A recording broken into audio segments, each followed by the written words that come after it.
All right, welcome. We've got another Coffee with Coach Patrick video today, and today I'm joined by one of our CHENA alumni, Charlotte Philpotts. How you doing, Charlotte? I'm great. Thanks for having me. I'm glad you're able to do this. It's been a long time since I can say that I was your coach. I think it's been 7 years almost now, which is Yeah, can't believe it. it's crazy. I did get to work with you because you joined my coaching staff and stuff as well, which is super cool. But yeah, you kind of came into to my life in my last part of my first season, I guess, right? And then we kind of clicked right away. So what I want to do is run you through a little bit of your journey and your story because I think you've had a really interesting run through your swimming career. First and most importantly, how are you doing? How's your family doing? How's just everybody in your world doing with this whole virus and everything that's going on? Are you guys staying well, staying healthy? Yeah, everyone's doing well.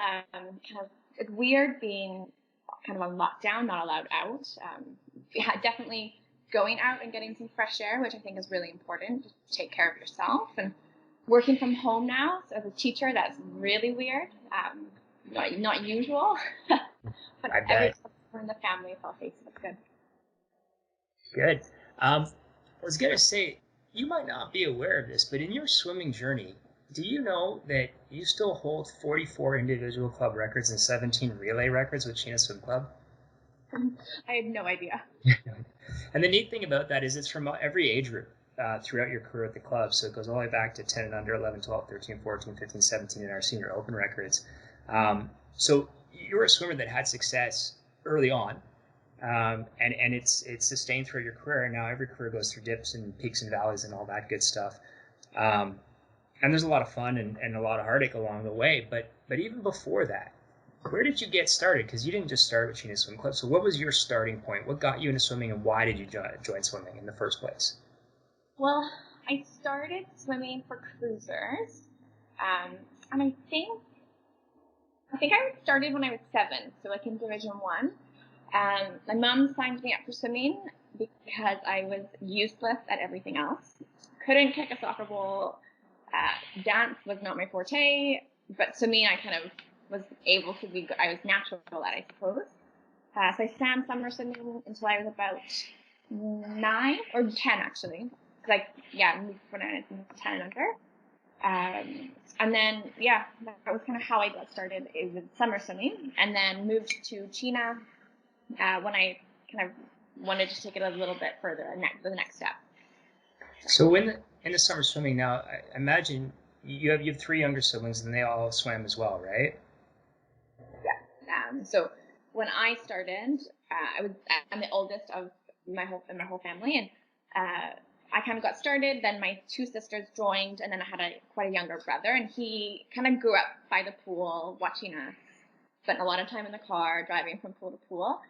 And he did swimming for a few years, but it was never his thing. He's definitely the natural on ice and play soccer, and kind of wanted to make his own, like pave his own way rather than just follow in his sister's footsteps. So you just did a little dabbling in the pool, but it was really more drawn to the ice and the field, right? Yeah. Yeah. No, that's cool. So starting in summer swimming, it kind of teaches you that passion for racing and just getting up and going, and it's fun, right? And I think that was one thing I learned really, like, made me quite a, when I came over to winter swimming, what I kind of was able to take with me was that ability to race. Like in summer swimming, you race every weekend.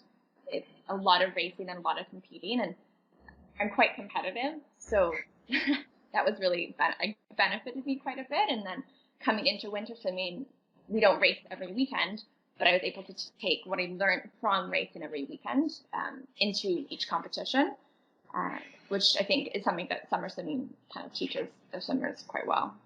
So was it just your passion for swimming that drew you to winter swimming or full time swimming, or was there somebody, a coach, a teammate, one of your parents? Was there somebody that kind of put the bug in your ear and said, "Hey, you know what? You're pretty good at this. Why don't you give this a full go?" Like, what was that? Was there anybody who kind of drove your decision making? Well, I had a coach at Cruisers who kind of put the idea, I suppose, in my head. And I always grew up watching the Olympics. So that was kind of also what got me started. Is like my goal from when I was like 7 was to go to the Olympics. Um, and when I was a 7-year-old, I didn't realize how many steps you have to go through to get to the Olympics. But I think wanting to go to the Olympics, knowing that I couldn't go to the Olympics doing summer swimming, so I had to make that move to winter swimming. And my coach at Cruisers, Diana, Jim's sister. Oh, okay, yeah, Jim Campbell's sister. She kind of said, well, Cruisers is all year, and kind of got me thinking about that. And then I kind of told my parents that's what I wanted, and they were all for it. So yeah. Excellent. And then the ride really begun at that point. Yeah, they had no idea what they were getting themselves into, I'm sure. No, I bet not. It's kind of funny because your career started and you had, like, it was instant success for you, right? Like the moment you got into CHENA, you had this nice run, I would say, all the way up. Like it didn't take very long. If you think back to, you made NACC's North American Challenge Cup in 2008 at a really young age, getting an opportunity to go and do that. I was looking at, I think you went to your first provincials, your first year. It didn't take long, and all of a sudden you're winning 7 gold medals, a couple of silvers, and going to junior nationals and winning gold medals, like all at the age of 11, 12. This started really fast for you. Yeah. You were breaking club records, but also provincial records, and I can't remember correctly. Did you break a national record, or was it just a provincial record? No, it was just a provincial. Okay, I say it just. Sorry, that sounds so bad, but no, but that was, I do remember that quite clearly. It was just a provincial. I was very close. It was close. A little bit better. But whenever you started your career and you were having all the success, I mean, you were that dynamite 10 and under, 11-year-old, 12, 13, 14. Like you were on this ride. Do you start to feel like, hey, you know what? I've got this. Like the confidence is there. I'm just going to keep on winning. I've got this. Or did you start to feel like a little bit of pressure that, hey, I'm always winning. It's harder to stay on top, because there's pros and cons to being that really talented, really fast, hardworking, driven youngster, having all that success at an early age. How was that for you? Well, I think, like, I remember quite vividly coming over from swimming, and like I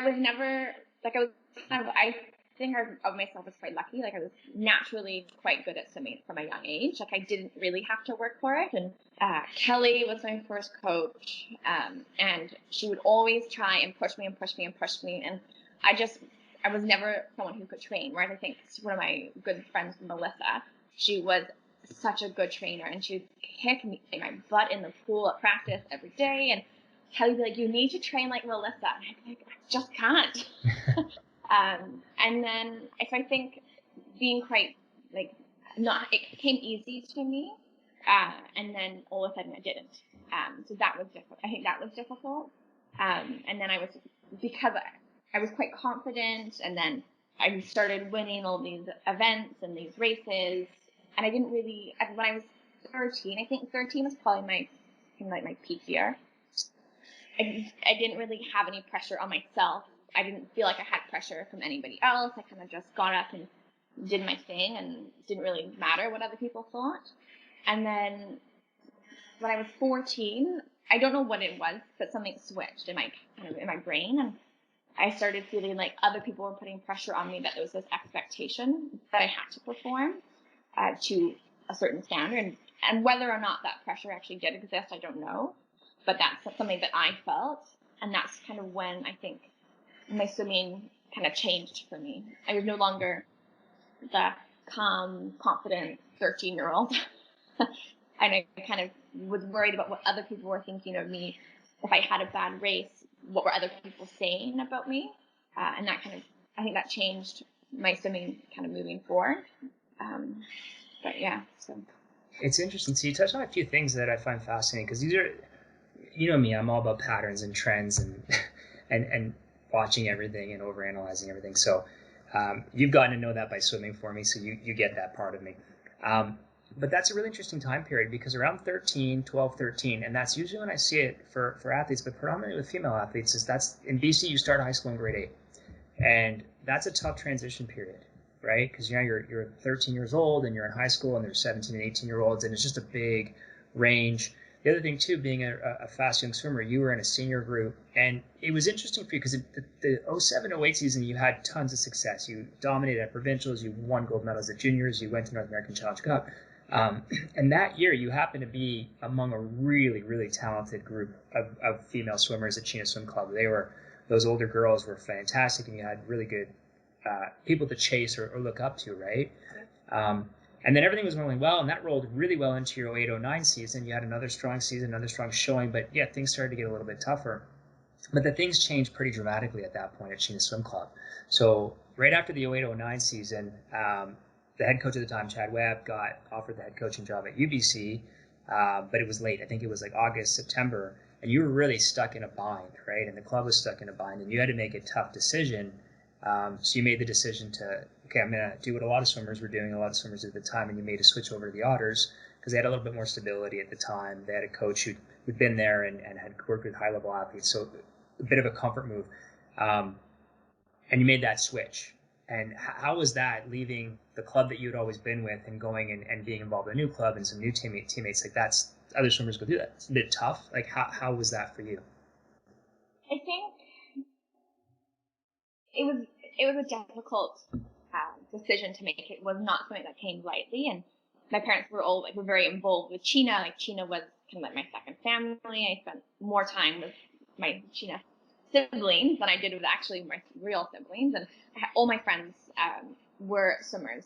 I think in 2008, 2009, is that the year? I think 09, 10. The reason I remember it's the year before. I think all that CHENA events led to why I ended up at CHENA. So I remember it so clearly because Kelly stepped in and kind of kept it afloat for the year. And then I was hired the following season. Yeah, so that year was kind of, I was started high school, but I was still swimming for CHENA, and then in grade 9, that's where I made the switch to CHENA, or to Otters, and that was really difficult because although I was in high school, I did the swim program, so I was only at school from like 8 until 1 o'clock, so I didn't really make that many friends at my high school because all my friends were swimmers, and it was really difficult leaving them kind of at CHENA, and I had to kind of start again with at Otters, and I knew a few people from Otters. One of my good friends who I went to school with, and I had known just through swimming and kind of talking to her behind the blocks. She was at Otters, so I talked to her quite a bit to find out a little bit about her program and the program at the Otters, and I think I had to make that decision in August because I wasn't really sure what the future for CHENA was at the time, and we didn't know that Kelly was stepping in as head coach. They were still hunting, and I just kind of had to make the decision, the one that was best for my swim career. And it was difficult and really hard. And I think what was so great about it is I had such good friends at CHENA, and I still stayed in contact with them. We still texted. I would see them at swim meets. So that was really great. I was still able to maintain those connections with my friends at CHENA. It's interesting. A lot of people sometimes don't realize the community is greater than just your swim club, right? You've got your friends in the community that are regional or provincial or national, and in your case, some international, right? Yeah. So I think that's the thing is even though you kind of switch clubs, you still have that group of that community that's going to be there and support you. And regardless of where you swim, I always feel like your friends, your teammates, like you have the people who truly care about you, and they're going to care about you regardless of where you are, right? And you didn't know Kelly was going to step in, but the other thing is you didn't know they were going to hire this guy the next year. Then that was the interesting thing. So I show up and literally that chain of events for me led to how I ended up being at CHENA, right? It was, I remember being at Junior Nationals in the summer of 2010. We were in Winnipeg, and Kelly kind of was noticing me. She came and she chatted me and she said, I think you'd be the right coach for this. And then I got the job and everything was great. But for the first few months, Kelly would talk to me. He's like, I really would love to see you work with Charlotte. You would love working with Charlotte. So I don't even really know Charlotte. Because people who don't know anything about me, I'm not the biggest swim fan in the world as far as knowing names and swimmers. I just look at times of what my swimmers have to beat, and that's it. Yeah. So I didn't really know you super well. But that first year at CHENA, so I was there the 2010, 2011 season. You were still at Otters. I think you were at that point, you were 15 or just turned 15. And my first memory of actually really seeing you was at Westerns that year. So we were at Westerns in Kamloops, And I remember you had won the girls 15 and under 200 breaststroke, and James Durisov had won the men's 200 breaststroke. And I'm not sure if it was the first time for you, but it was the first time James ever got pulled for doping as an event winner. That was your first time too. Yeah. So it was neat because that was my first real moment of being around you, because I went with James as his chaperone or personal person to be there with him, and you were there and just watched. You guys had a relationship a little bit. You knew each other and stuff like that. And that was really my first exposure to you. But, I mean, clearly you were swimming well. You had won the 200 breaststroke. Things were still working decently well in the pool. You were swimming all right. But then you fast forward a few months, and I think it was beginning of June, end of May, beginning of June, I got a phone call from your dad. And I had met your dad previously, because a lot of people don't realize he kind of finished up his time on the board when I arrived. So at the beginning of the year, I had one meeting where he was there. So I knew him a little bit. And he said, Patrick, I know how you work. I know it's a terrible time of year, but I was just wondering if you'd be willing to sit down and grab a chat with my daughter to see, because you really weren't sure about what you wanted to do with swimming, but you were struggling more on a personal note, right? Yeah. With the sport.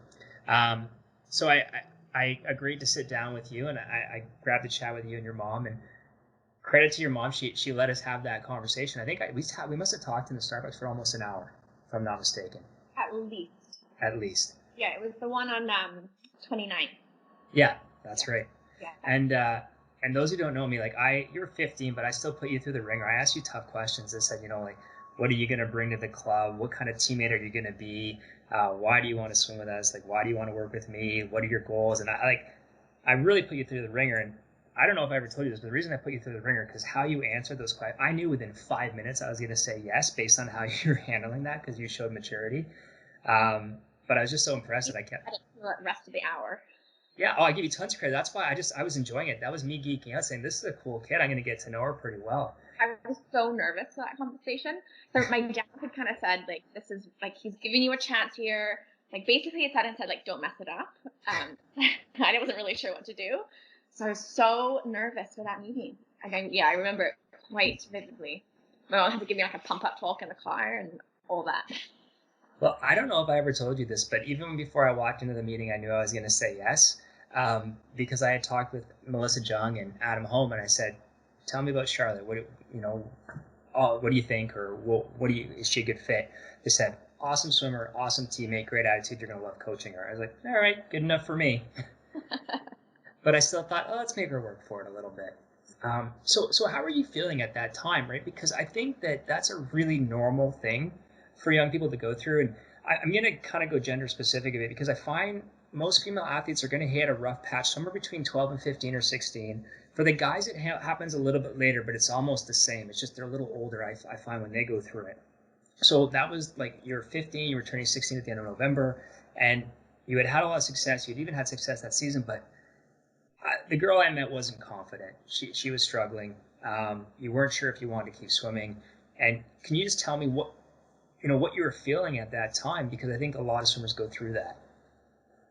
Yeah, so I was 14. Yeah, 14. Was I 14 or 15? I can't remember now. You're 15 at that point. Yeah. Right, 14 was the year before. So I was 15, and I kind of just, although my swimming was still going okay, I didn't love the sport anymore.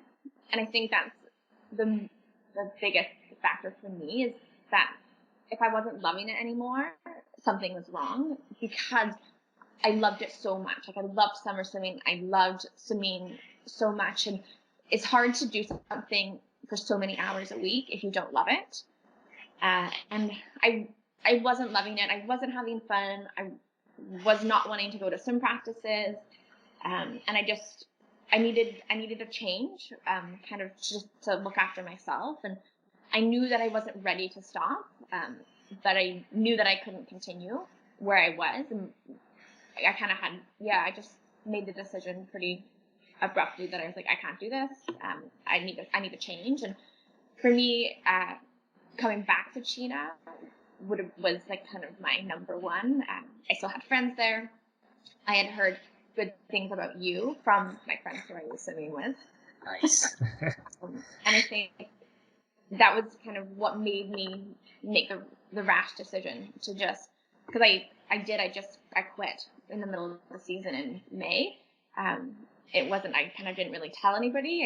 I quit. And I think that's when my dad frantically called you, because he knew that I wasn't ready to quit, but I wasn't able to continue where I was. And my swimming was still going well, but mentally I wasn't in it anymore.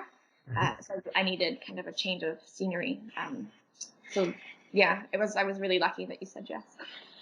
Well, and that's the big thing, is that you just happen to be the same age I was when I went through my injury. And I tell people this story. I remember saying I had just turned 15. I was, very similar in age, but I just said, I hate the sport. I started saying all the things I hated about swimming, which they weren't true, but I was so mad and frustrated, and that's how I felt.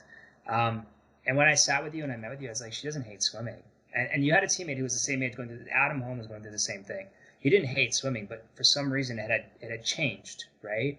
And that's the thing. I always found that you and Adam were going through the same thing at the same age at the same time. He never left CHENA. He was still there. You had left him on Otter, so it wasn't necessarily the environment or anything. It's sometimes it's just that's the struggle people go through at different times. And then I started working with you, and I remember your first practice. I think you came back with me, and we were at Central Park. I will never forget. It was completely different training to what I was used to. And I remember I was going last in the lane. I was behind Melissa, and it was something like, I don't know how many 100s on like a 1:30 pace time or something. And I just remember I went to Melissa being like, I'm struggling here. I'm so exhausted. I remember one of the days we were doing some 400s. They were just easy aerobic swimming on 6 minutes, but they were a long course. And you just looked at me like, you're purple in your face. Like, I can't make 6 minutes and be the heart rate you want me to be. I'm really sorry. I was like, that's okay. You're okay. You're fine. And I said, don't worry. You're going to get yourself into this type of swimming, this type of shape, and eventually it'll come through. And I remember at the time you saying like, oh, I'm an awful 400 freestyler. I can't do 400s.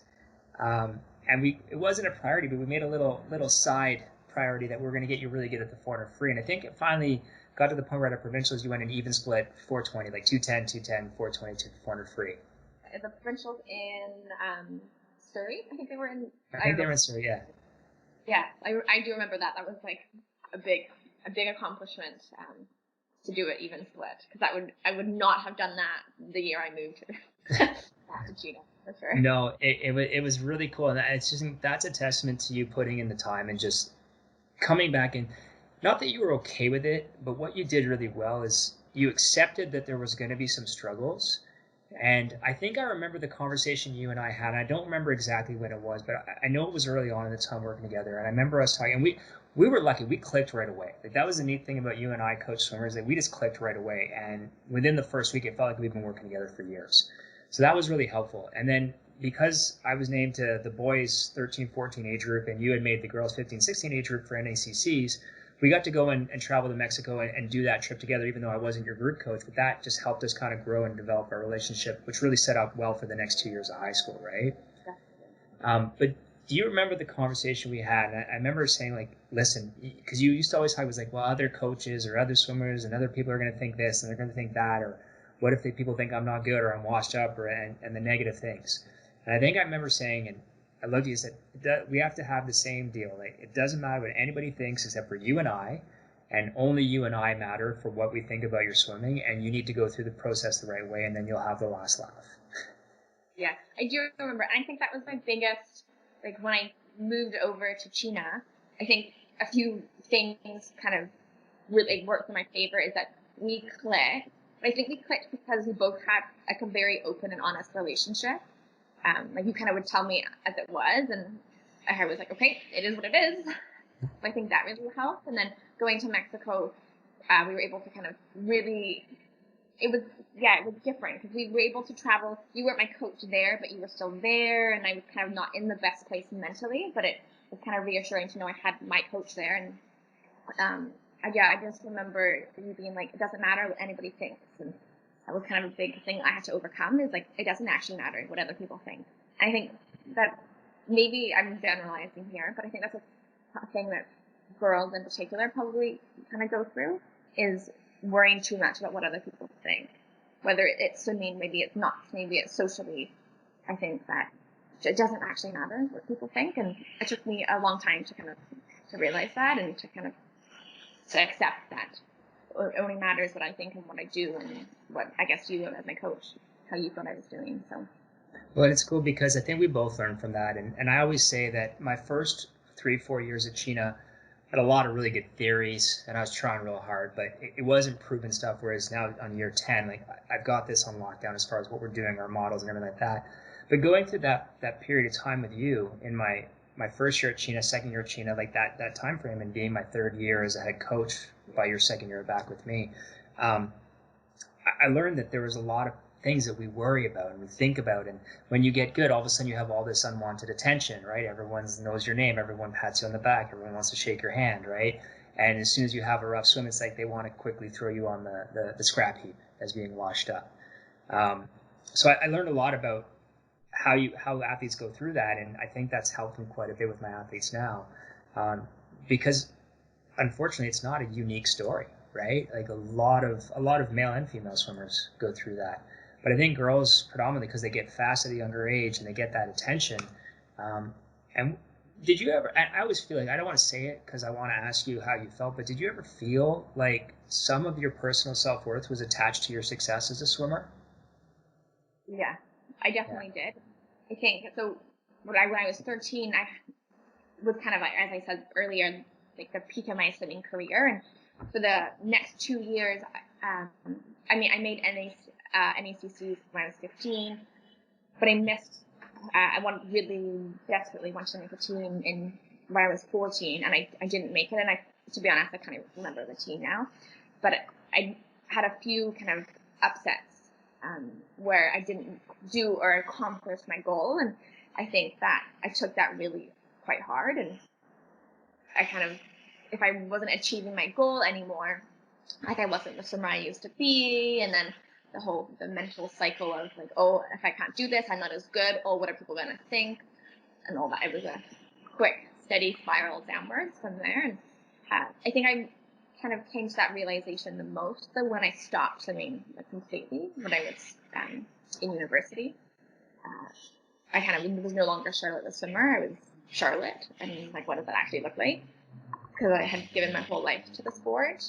So having to kind of reinvent myself was difficult. But It's so funny. absolutely, yeah. I want to throw something at you because I remember that conversation we had right at the end of your career. We're kind of bouncing around now a bit, but I remember sitting in, and you said to me, "It's like I don't know, like my heart's not in it. I'm not sure if I want to keep doing this anymore, but I'm a swimmer. That's who I am." And I don't know if you remember this, but I said, like, first off, you're a wicked person. I didn't say wicked. I think I probably said something a little different, but you're an amazing person who's got a lot of talents, and it's not, you're this amazing person who swims. You're not a swimmer, right? And you're going to fill your time with other things, but remember that you're the amazing part, and the swimmer is just something you did really highly at a high level, and then you're going to be amazing at whatever you do because you're an amazing person. And I think a lot of swimmers lose sight of that, right? I think swimmers and coaches, anybody involved in sport, will attach their identity to it. So, Yeah, absolutely. So now if we look at our time that we had together at CHENA, which was a lot of fun, we had, it's weird, it felt longer than it was because you came in June of 2011 and then you graduated and were gone by the summer of 2013. So we only had 2 full seasons, but in those 2 full seasons, we had a pretty nice ride because you had some good success the first year, kept building up. And I think when we originally talked, I said, let's give it a full year to really see where we can get to. By the end of that season, you were swimming well. We went to your first Olympic trials. I believe it was your first because you didn't go in 08, right? You were still too young then. I could have, like, I wasn't too young, but I had just missed it. Okay. Yeah, I just missed qualifying, and it would probably have been 100 breaststroke at Bergen.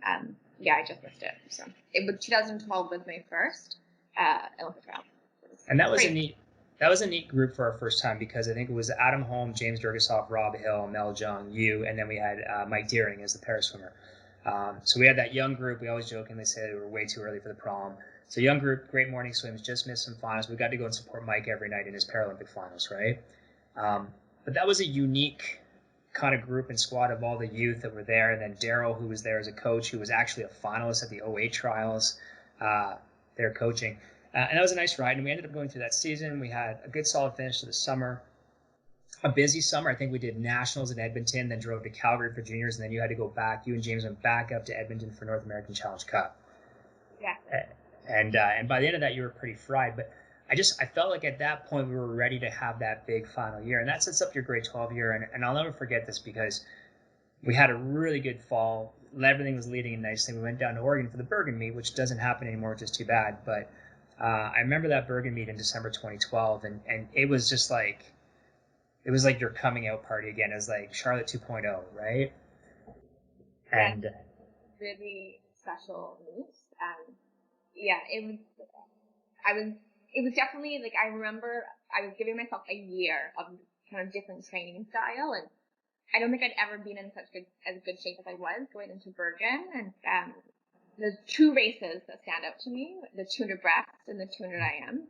Probably the same one for you. And I think the 200 breaststroke must have been before my 200 IM. I think 200 IM was on Sunday. And I remember making the finals in the 200 breaststroke. And there was this German girl, I don't remember her name, and she was had a seated ahead of me going into finals. And I think pep talk, we decided we're going to go out there and do the strategy that we work on, and we're really focusing on like coming home really fast. And my first 100, I was working on not panicking. The fact that she was ahead of me, kind of went into the third 50. She was like a body length ahead of me. I have the video. I still kind of occasionally watch it. And coming like that last 75, I don't know where it came from, but I overtook her, and I don't think I've ever finished a race so strong in my whole life. And my mom was like crying, shaking because it was a good swim. I think Adam's dad was videoing it, like kind of the video shaking towards the end. That is one of my favorite moments as a coach, if I'm being honest, because I knew how ready you were. We had done their work, and we used to always say it's only what you and I think. But I remember we talked about when you have that moment, all of a sudden, a lot of people who had said some negative things, swimmers or coaches, are going to be really positive with you. So the neat thing about that swim, so there was, I can't remember her name either. Like I said, I'm a terrible swim fan. But if you have a copy of the race, can I have it? Because I had it on an old computer that died, and I love that. And what people don't know is what made that swim even better was on the video is the guy, and I think he was just a dad, who did the announcing. And he was calling the race, and there was this junior, she was 18 under, the top junior swimmer for Germany, and she was out like a light. So I think she was out 110, you were out 112. And at the second half, it's like, oh my God, Philpotts is coming on, and she's just chasing her down. She's just speeding up. And the whole time I was thinking this old movie where it's like, I'm not going faster. Everyone else is going slower. And you just held your cadence. You were 112, 116. You held your splits, but you did exactly what you trained to do. And then when you hit the wall and you won, it's such a cool moment. But people don't know that was great about the Bergen meet is that you got out and you got to go and get your award and everything like that was great. But the head coach of the gold medal winning swimmer gets to hand out the awards. And it's very rare that you get to have that moment. When I had to put the medal around your neck, and then I get to see you walk around the pool deck and then look at your mom, and I'll never forget that because it was really cool for me because I got to see you when you were down and feeling low, and that girl that got up and did that, or that young woman, she didn't hate swimming, and she wasn't done, right?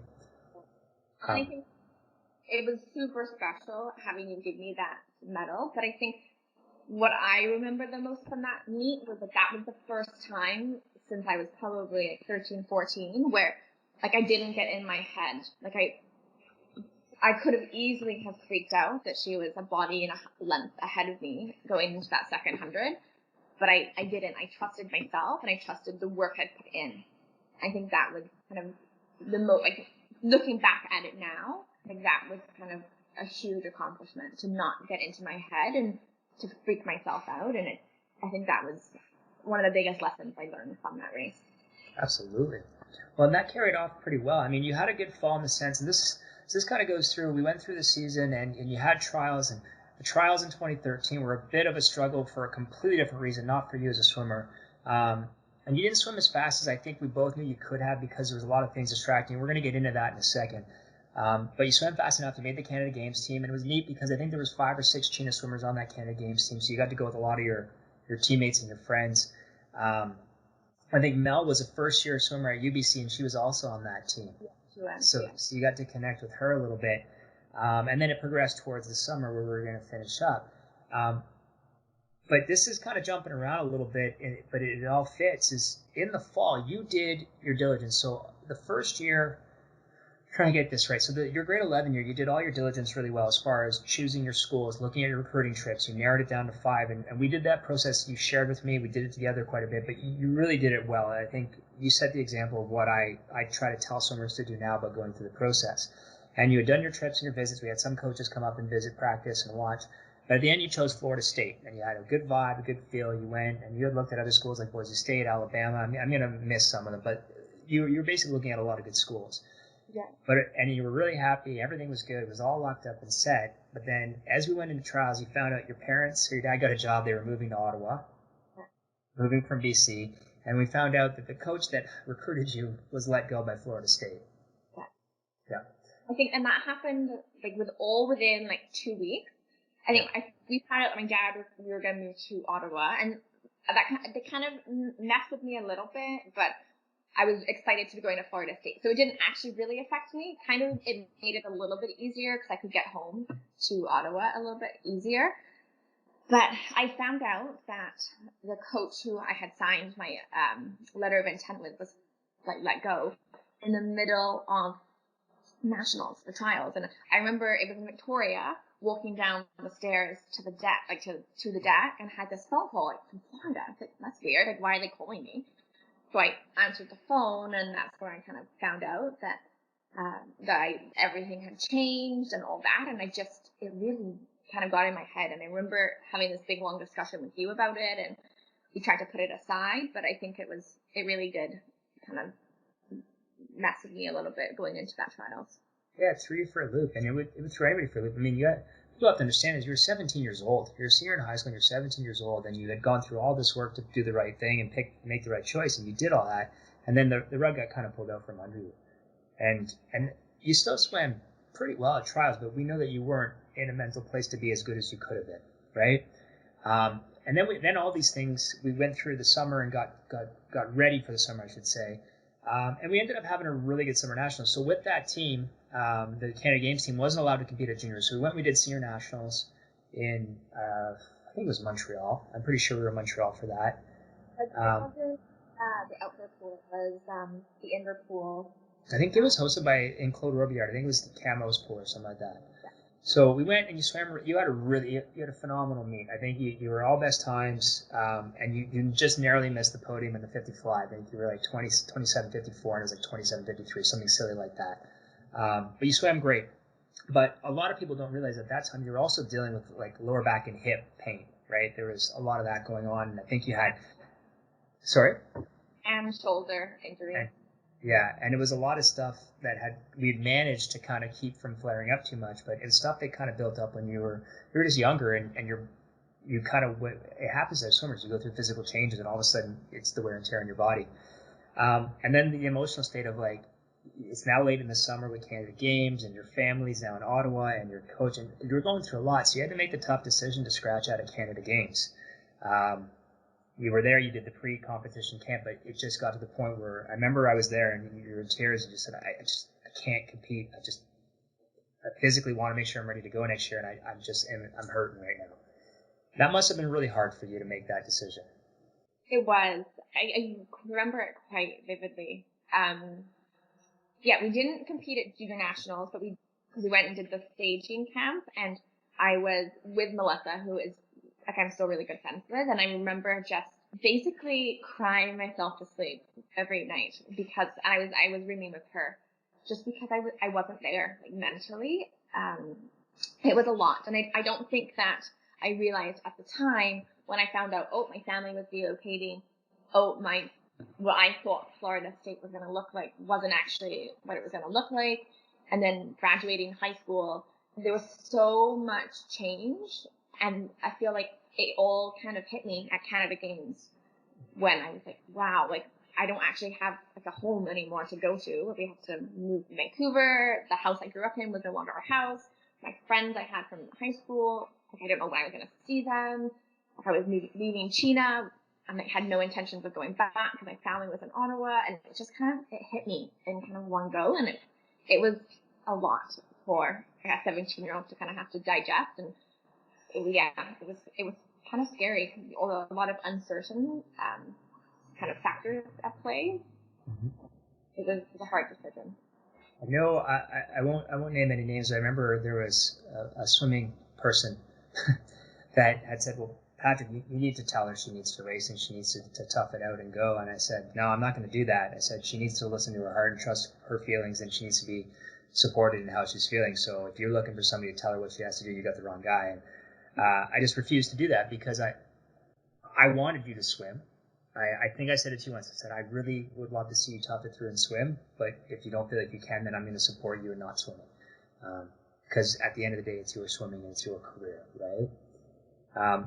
So then we made the tough decision, and then I want you to kind of just share your little bit about this, because it's weird. It's one of the decisions you made that made me so incredibly proud of you. And it was the decision you made, and I think it was maybe only 2 or 3 weeks into your time at Florida State. I don't know how much you want to share about that, but I'll kind of just go back to Canada Games and the person who wanted you to tell me to kind of tough it out. And I remember this conversation that we had, and I think that's one of the things that like I appreciated the most about the kind of our relationship was that you told me, I remember that like you do want me to race, but you also respected me as a person. Like I wasn't just an athlete to you. I wasn't just your athlete. You actually did care about me and my well-being. I think that was kind of something that it is not always common with kind of that athlete-coach relationship, is that I wasn't just a swimmer in your eyes. I was kind of like a person first, and you wanted me to take care of myself before the swimming. And if I wasn't taking care of myself, I was never going to perform to the standard I needed to at Canada Games anyway. So I think that's the bit I appreciate the most about that. So. Well, thank you for saying that. Yeah. And how about your time at Florida State at the beginning? Do you want to share that a little bit? So I signed my letter of intent to Florida. I did all 5 of my visits. And Florida State was my last one. I had coaches come up as well and would watch us train. But Florida, I loved it. And I think when I was told you I was going to sign there, I remember you telling me that of all the schools I went to, it was the only school that I texted you at saying, I love this so much. So we kind of, yeah, I think that's a good idea. I think you even spoke to the coach on the phone. We were kind of going to work together to make sure I could do NCAAs and trials, because I still wanted to go to the Olympics. I still wanted to kind of qualify for Team Canada. And then I didn't know who the team coach was. I get down to Florida, and it was so overwhelming. I was really quite homesick as well, and I was homesick for something that no longer existed. I think that was the hardest bit too, is I didn't actually have a home. Like I had a home in the sense that I had a house in Ottawa, but it wasn't home. So I was homesick for this thing that I didn't know what it was anymore. And that coach that I had signed with was no longer there. I had great friends, all the freshmen. They were all really great, and I made some good friends there.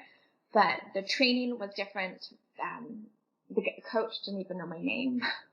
That was kind of hard, especially I think having like the relationship that we had, which was very open, honest. Like you appreciated me as a person, and that was something that I didn't know at the time that I really valued. So I didn't feel like I was valued in the same way that what I was used to, and kind of what I had expected when I signed my letter of intent. And I think I swam there for 3 weeks. So I stuck it out for 3 weeks. And after, again, countless nights of crying myself to sleep, I said, I can't do this. So I told my parents, like, I'm coming home. And I went and I told the coach that I was leaving and all that. And I packed up and kind of got on a plane and didn't really look back. But it was a hard one because, again, I felt like I was letting down the school, the team, as they're on a scholarship and all that. But I put myself first, and just like I did at Canada Games, that was something I think I learned in the grade 12 year, was to put myself first, to put my emotional and my mental well-being ahead of my swimming career. And that is why I was so proud of that decision, because it was hard. But it was the right decision for you, and I knew that. And I think that it's so hard, but I think this is an important message because a lot of swimmers sometimes feel like, well, no, I made this commitment, but if it's not right, and it's not good for your mental well-being, then you have to make the decision no matter how hard it is. And in your case, it was really hard. It wasn't like how easy a decision would it have been at 3 weeks in to say, okay, well, I'm just going to go back to Vancouver and I'll just jump in with Patrick at CHENA and we'll reset. But you didn't have that option, right? So you left and you had to make a tough decision to go to Ottawa. You swam there for 4 months. You scrambled to get your school together. You got into UBC in the winter semester. But it was a lot of scrambling to get things sorted, right? It wasn't an easy just go back home. How was that time frame? Because that was a frantic 3-4 months. Yeah, so I think U.S. schools, we started a bit earlier. So I went down to Florida kind of middle of August. Mm-hmm. So once I left Canada, I had about 2 weeks in Ottawa at my new home, and then flew down to Florida, did 3 weeks there. So I think it was probably about middle of September when I came back to Ottawa, and I had to kind of find a new swim team. So there's 2 in Ottawa. My sister Hannah was swimming at the time, so she was swimming for NKD, so that's where I went, and I met with the coach Scott, and we connected, kind of told him a little bit about what I was looking for, and I think he was like, I was the only university swimmer he had, and I just kind of joined the program that I didn't really know a lot about with people I didn't know, and it was a great experience. I'm really appreciative of the fact that he just let some random person join his program after the season already started, and like it was great to kind of meet new people. Like I'm still in contact with some of them, and I kind of talked to them about my experiences as well. Like they were all quite interested in going to the States, so we talked about kind of what I did in my grade 12 year. I think most of them were grade 11, so they were kind of looking at for the year ahead. But it was a different program. Like I remember training like 5 mornings a week, so it was a lot of early mornings, and then in the afternoons. But I wasn't kind of mentally full there either. It was tricky to kind of be mentally there, where it didn't really feel like I belonged necessarily. Like I was a university student, I suppose. I wasn't at university, but I kind of imagined my university career at Florida, and I had to kind of change my expectations of what it was going to look like for the next 4 years, and I didn't know where I wanted to go to university. I ended up going to UBC, but I had lots of other options that I was looking at, and I remember being on the phone quite a bit to you, just being like, what do I do? Where do I go? And I talked to a lot of different coaches, but then I was really lucky that I was able to get into UBC to start in that winter semester. So that was, and I kind of coming home to Vancouver, I think that will also drew me to UBC as well. Well, and if I'm not mistaken, that first year when you did come back, so you started in January of 2014, you got to swim with Melissa and Jason again.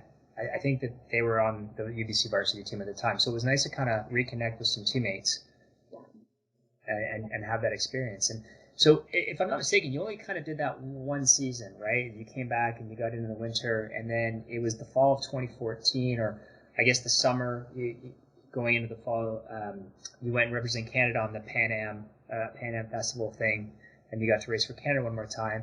And then I remember you came back, and if I'm not mistaken, it was the fall of 2014. Yeah. So it would have been the 14-15 season, and I remember us having a chat, and you kind of felt like it was, your heart wasn't in it. It was time to kind of retire or step away from it, which you were only about to turn 19, so you were still quite young at the time, right? To be retiring at 19 years old. And I think I remember saying like, well, if you stop, I'm probably going to hound you to come back and swim with me a little bit and give it another go. And I think you said, yeah, I know you will. You're just not going to be successful this time. Yeah. But in your heart, you knew it, right? And that was when I said to you, like, you're more than just a swimmer, right? And always remember that. But having made that decision to stop, like, you knew you were done and ready to stop competing. However, I don't think you were ready to be done with swimming. No. And I think that year was just such an emotional roller coaster that by the end of that season, or that year and a half, I suppose, by the end of that season, like I was so exhausted like I felt like I had nothing else to give. Like I was quite sick that summer. In like, I think June, I had shingles and I was like kind of all over the place. So like emotionally, I was so drained. I had nothing in the tank I could possibly give. And I went to British Nationals. Then I was back in England because my cousin was getting married, but I had already committed to going to this competition down in Mexico with Team Canada. So I had to train. I was training myself, which I'm not very good at.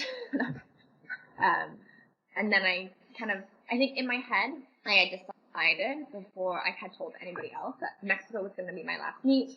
I was going to go give it my all, kind of end with a bang. And I had ended up having a great competition. And I think that part of that was because I no longer had expectations on myself. It didn't actually matter how well or poorly, I suppose, I swam at that competition.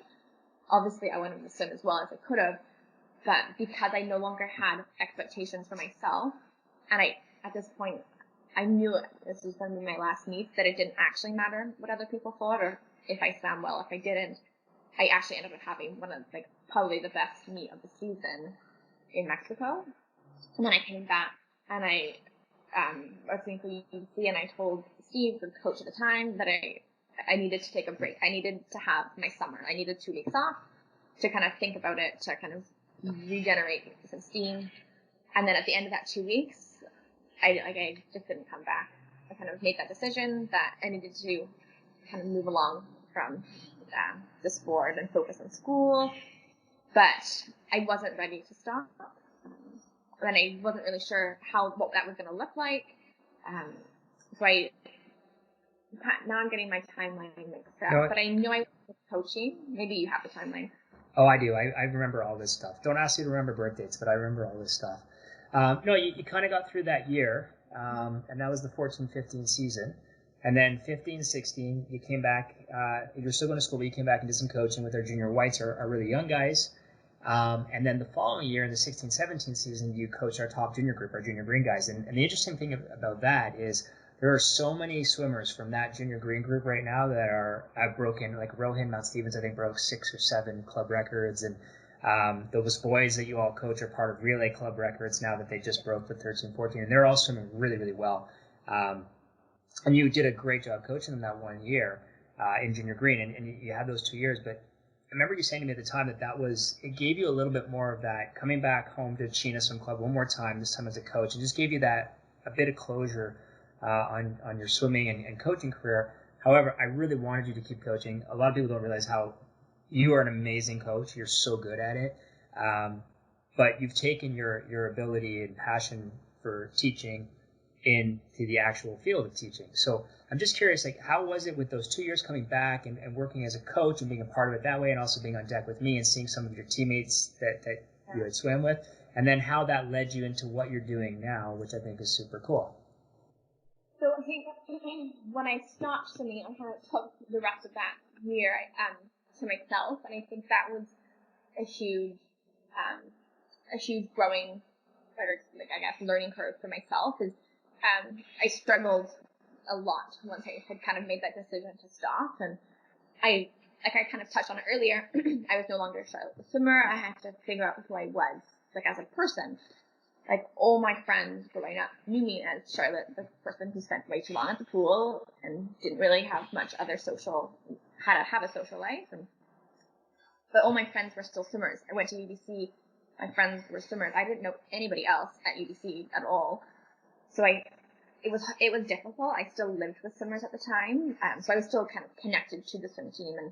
And a lot of my friends who I was friends with, I'm still friends with now, because we're more than just swimmers. We really connected. And in that year, I kind of had to redefine who I was and what I wanted. And in that year, I really did think about coming back. I remember sitting, I can't remember where I was going. I was on a bus somewhere, and I was on the phone to my mom and said, "Do you think I can go back and start swimming?" And I'd probably taken like 4 months off. And she was like, "If you want to, you can. It'll be really hard, but you can." And then I kind of thought about it. I like mulled it over and said, no, I'm going to continue. But that year was so difficult because I had to find who I was, but I was still missing something. Something wasn't quite there.